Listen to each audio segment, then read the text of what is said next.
Ah, papahinga muna tayo dito bago umuwi.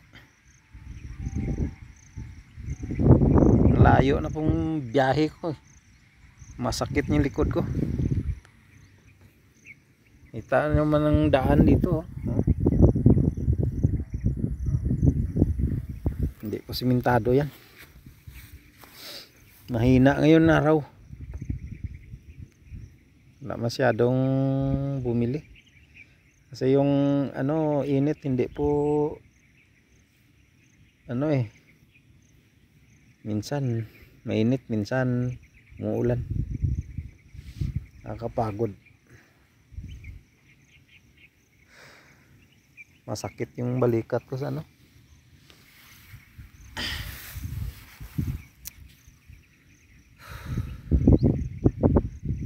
3 na ng alas 4 na.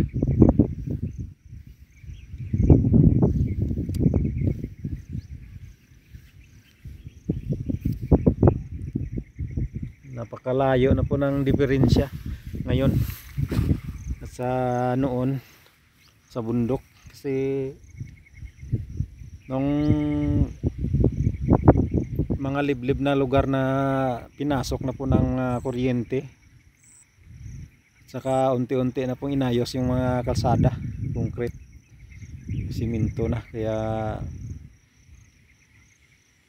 iba na yung ngayon, dami ng mga ice cream na pumapasok doon sa bundok.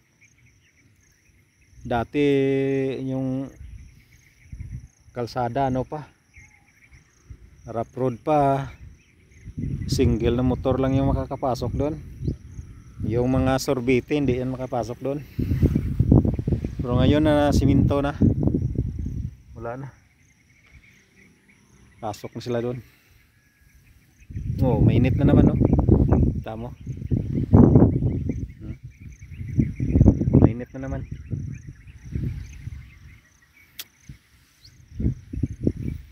Sakit yung likod ko. Ay, nako.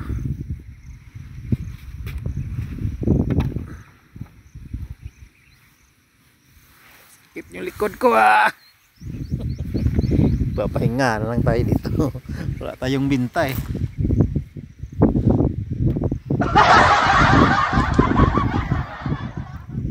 Sarap matulog dito.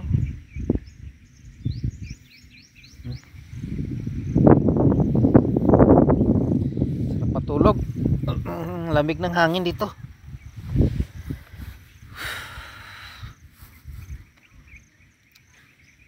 Hindi tayo makakabawi sa na yun, gasolina natin ay 200, pero yung nakita natin ngayon, iwan ko,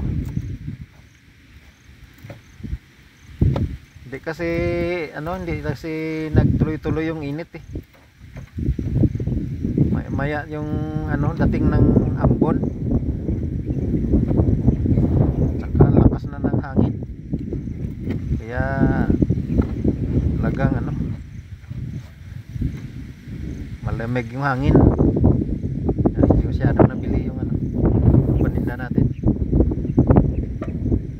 Okay lang yan, ganun talaga.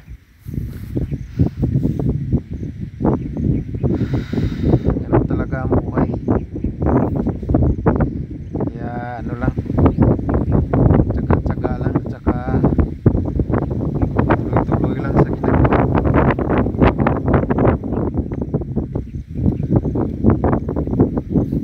Darating din ang araw, makabawi tayo. Sarap matulog. Lamig ng hangin dito.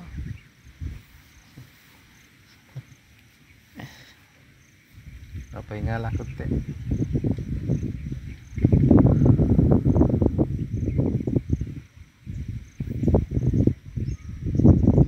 Maya bababa na tayo. Yo, let's go guys. So tapos na tayo ng pahinga. Uwi na tayo. Sarap dito magligid-ligid sa higa sa mga damo na yan, malambot, Para ka lang nakahiga sa kama. Let's go. Uwi na tayo. Yan, nakita nyo ba yung daan na ito? Yan, literal na hindi na pwede pasukin pag umuulan. Hindi mo ito makakaya kasi madulas ito.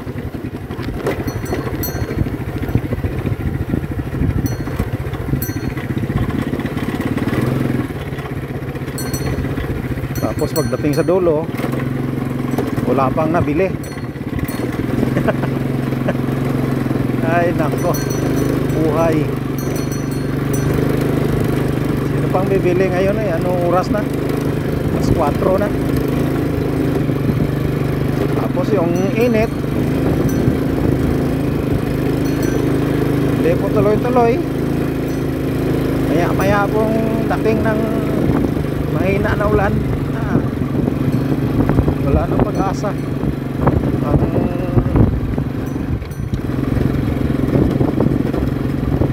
makabinta ka ng malaki.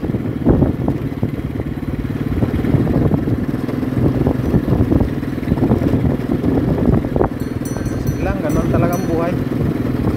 Sabi nga nila, hindi naman araw-araw Pasko.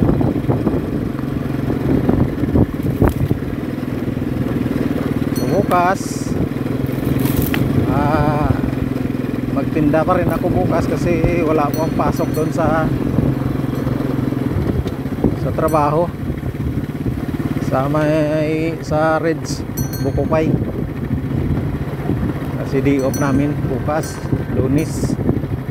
So Martes, so may pasok na ako sa umaga, pero pag katapos ng trabaho, pag may oras pa na pwede pa ako magtinda, diretso na ako sa pagtitinda kasi may ano sa Martes, fiesta.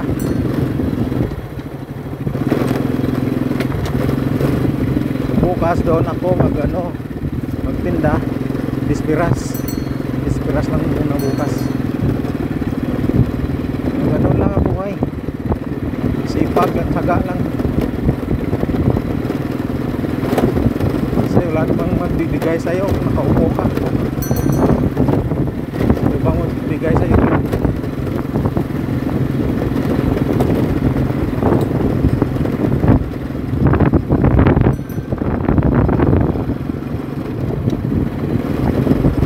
Ito pong kalsadang ito na baka hirap po ito pag umulan. Ganito lang kainit kanina, tuloy-tuloy hanggang hapon. Ang dami ko pang barangay sana puntahan doon sa bundok, kaso hindi na kinaya talaga. Sayang lang yung effort mo pag punta doon tapos layo pa. Dating doon biglang nagkulimlim. Sino pang bibili sa'yo pag wala na, kulimlim na?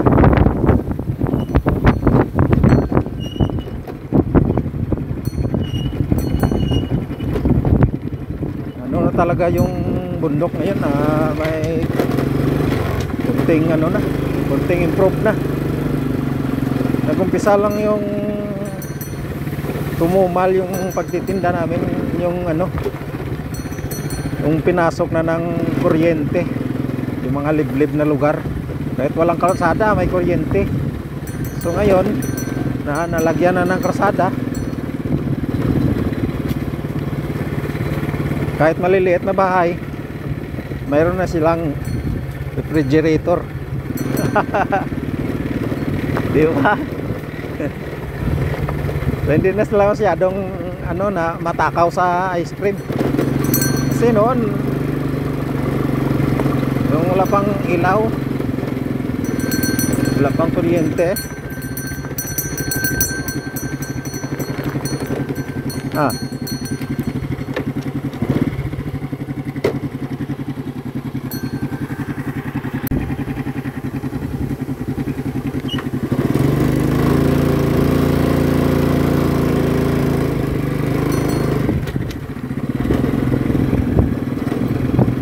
ngayon mga idol, no, tayo doon sa pagpasok po ng mga kuryente doon sa mga liblib na lugar. Doon po nag-iba yung ano, yung pag iba na po ng takbo ng ano, pagtitinda na. Wala na ako masyadong ano, nabili. Meron naman pero hindi na katulad noon na pagpasok po sa isang lugar, lalo na kung walang kuryente,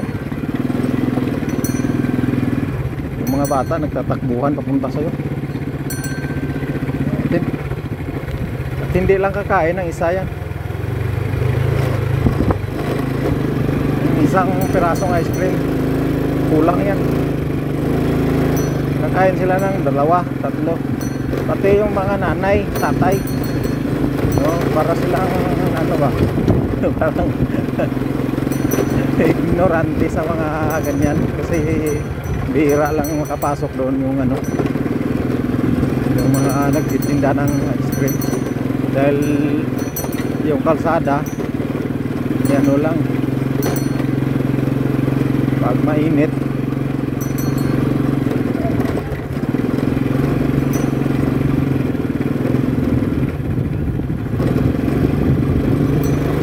lang pwede makapagtinda doon, pero kung umulan hindi ka talaga pwede makapasok doon.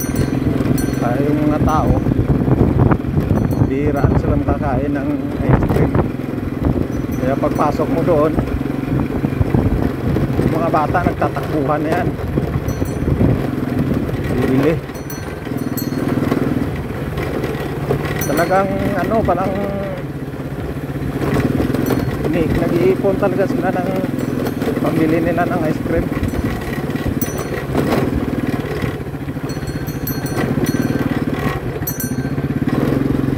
Pero ngayon ano, yung mga bata wala na, dami na rin nilang alam sa sugal, mayroong taxi,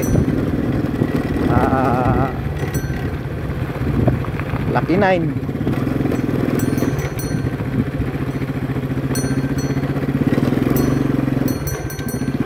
Lang ano talaga ang buhay vendors, talagang tuloy-tuloy lang, bang umiikot yung gulong, tuloy. Kaya maswerte ka dun sa pinakadulo, diba?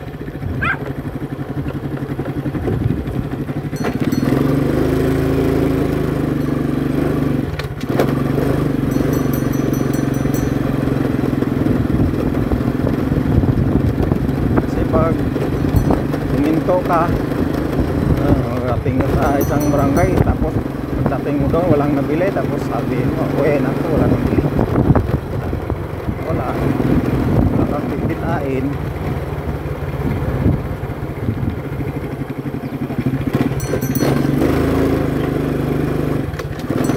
So, kailangan tsaga-tsaga lang yung pagtitinda.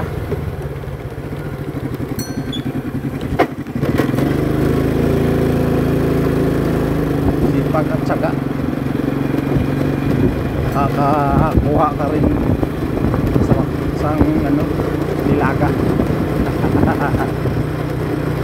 So yun mga idol, dito na tayo sa itong barangay to, Bantod Tigbawan. So shortcut na tayo pauwi, mag-remit natin yung ano natin, ilan yung napaubos natin.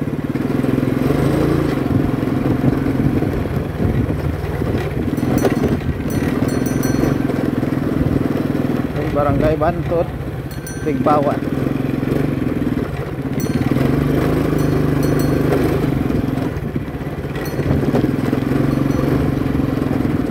Let's go.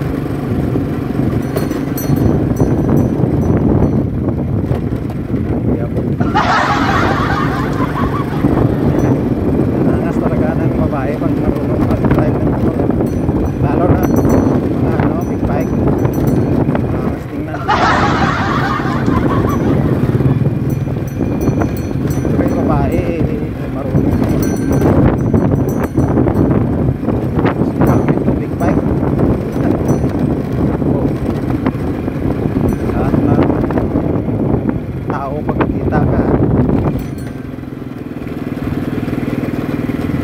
talagang mababali yung liit. Siyempre big bike dala mo eh.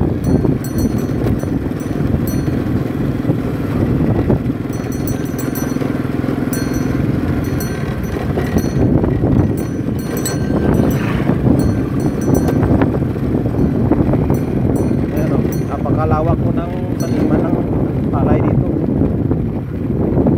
Pero yung iba wala na po tubig. May irrigation naman pero hindi talaga kaya, diba? Lapad tong taniman ng palay dito. Sayang nga na yung iba hindi makasikan cropping hanggang ano lang, first cropping. Sayang yun. Kaya tayo kinukulang sa ano, stock ng bigas. O import pa tayo sa ibang bansa. Dahil sa ano yan, sa kakulangan ng tubig. Wala kasi inuuna yung mga nakaupo sa gobyerno, kundi sariling interes. Ito sana ang pinag-uusapan nila kung paano sila makagawa ng patubig sa mga palayan para yung mga tao hindi lang first cropping, second cropping. Gawa sila ng second cropping, diba? Ano lang,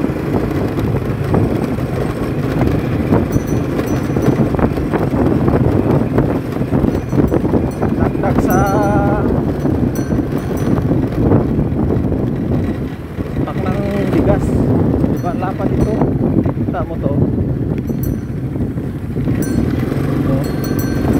lapad ito hanggang doon sa baba. Kung may irrigation naman, ayan, irrigation, wala pang tubig yan eh. Yan ang lawak ng palayan na yan, hanggang doon sa baba yan, diba? Hindi sila nakapag second cropping, yung first cropping lang. Kasi walang tubig, pagkatapos ang mahal pa ng mga pataba. Naka first cropping sila pero yung ano nila, yung harvest nila ay mahina yung harvest nila. Hindi masyadong mataba yung palay, saka yung bunga parang liit lang. Dahil sa pataba sobrang mahal, tapos walang tubig.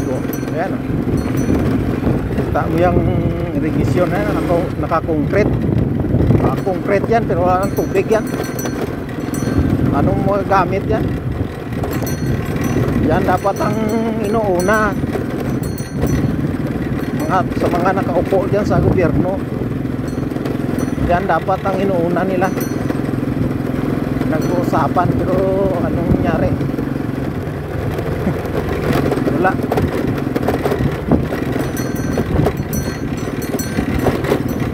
Paano tayo hindi kukulangin ng bigas eh? Yung isang ano lang tayo, isang tanim dito, kita mo, wala. Sayang. Dapat ito may second cropping baka maka third cropping pa. Kaya yung sa ibang bansa, yun talaga inuuna nila.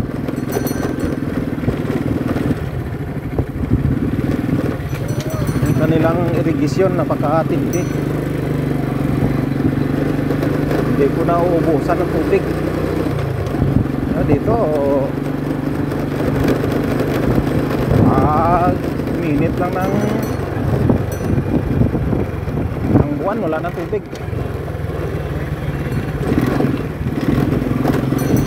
Ang nangyayari,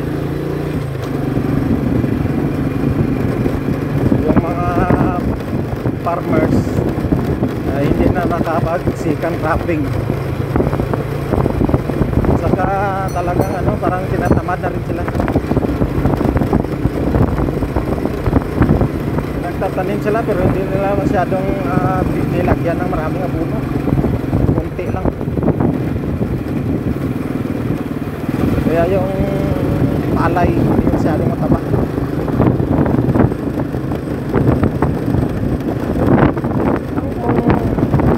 May mga irrigation lang ito. Kita mo to, ginawang bakante na. Lawid lang. Gagawa na lang ng mga baka. Tawag nito.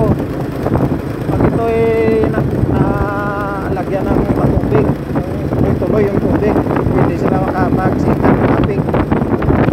Dito hindi eh. Kahit first cropping lang, kulang na yung tubig. Kaya paano ka maka-harvest ng maganda dyan?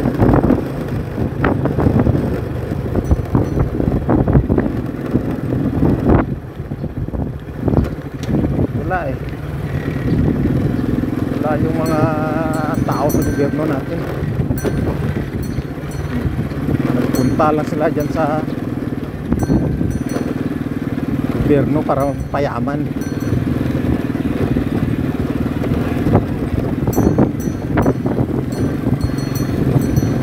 Samantalang tayo naghihirap, no? Grabe. Yung kano. American boy. Taas na.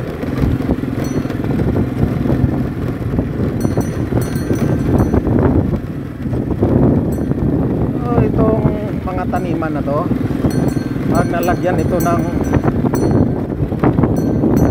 magandang patubig, hindi tayo ma-short sa bigas at bababa rin ang presyo ng bigas. Hindi na tayo mag-import ng bigas sa ibang bansa. Ito yung tutukan, dapat hanapan ng paraan kung saan tayo pwedeng kumuha ng tubig na tuloy-tuloy. Wala, itong mga tao sa gobyerno nagpunta lang dyan para magpayaman. Pumasok sa opisina parang parang pulubi lang. Parang hindi nga nakabihis. Pero po pumunta sa mga ibang lugar, mga okasyon, yung kasuotan nila milyon-milyon, relo milyon, yung belt milyon, bag milyon.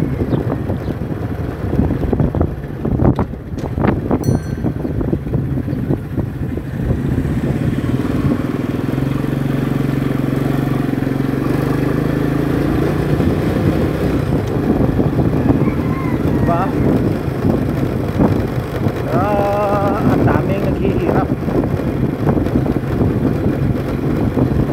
Natapos yung ginagawa nila sarili nilang interest na gusto nilang mamulo rin dito sa bansa ito. Wala akong nangyayari sa mga ginagawa nila. Dami nilang pangako dito, pangako doon. So anong nangyari? Wala tayong naramdaman.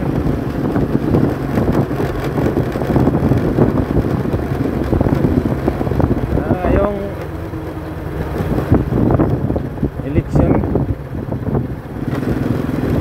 ang dami na namang nag-ingay sa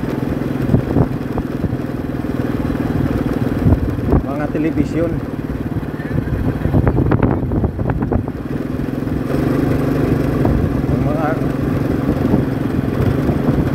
Advertisement nila, grabe yung mga sinasabi nila doon, nakakapantindig, balahibo.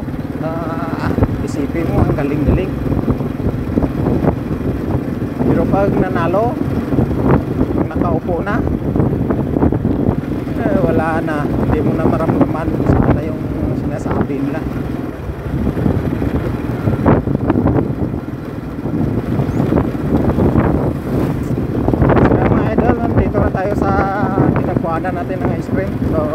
dito lang yung video natin mga idol. Paki-like and share mga idol. Maraming salamat sa suporta sa lahat ng sumusuporta sa akin, sa aking YouTube channel.